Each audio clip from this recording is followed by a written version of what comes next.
Brex CEO Henrique Dubugras joins us now to discuss whether what he is seeing is as bleak as what Sequoia predicted. So, is it?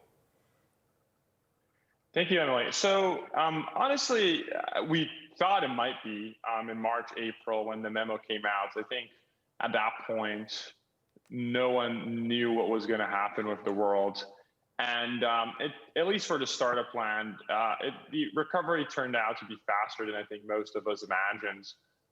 Startup spending that we can see in our platform is an all-time high, 5% higher than the pandemic, before the pandemic. But the biggest difference being that it's not that the startups are spending on the same thing. So before we used to see a lot of spend in offices, Ubers, restaurants, and now we see an increased spend in software and advertising, servers, more of the things that you would expect as more companies go remote.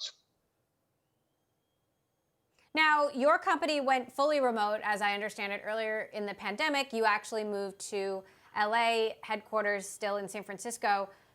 How's that going so far?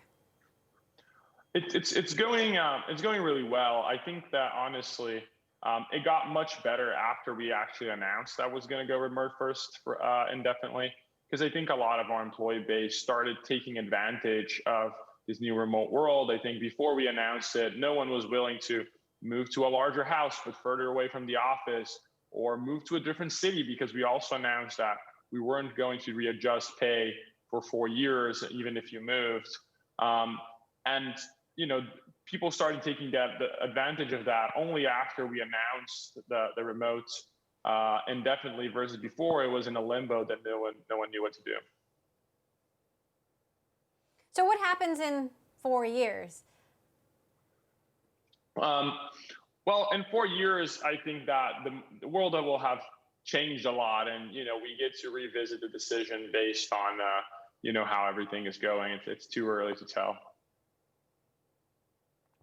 So what is your sense of how startups are doing now based on the money that they are asking for? There are a number of companies that did layoffs but then ended up doing better than they thought. They might not have laid off those employees if they'd known what was to come. Are you seeing more stories like that, or more stories of startups that are really struggling and may not be able to survive this? I think that, during the core months of the pandemic, we definitely saw a lot of startups go out of business. Probably less than we expected, but still a lot of them. A lot of them, as you said, did the layoffs and were able to survive through the crisis. But I think no one was expecting.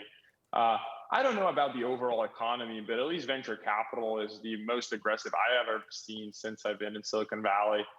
I think with like a lot of these IPOs that are happening, a lot of money is going back to venture capitalists who are then reinvesting in new startups in the hope, and more IPOs in the next 5 to 10 years. So, and with the amount of venture funding that's being poured into startups right now, that definitely increases spend. And all the major platforms in advertising like Google and Facebook and others, but also on startups that buy other startups, and in advertising and servers and all these things. So startup economy is strong, and my prediction is that 2021 is going to be an incredibly strong year for startups and venture capital. It's not going to be anything like everyone was predicting in March and April. And your company, as I understand it, is now valued at $3 billion. Any plans to go public?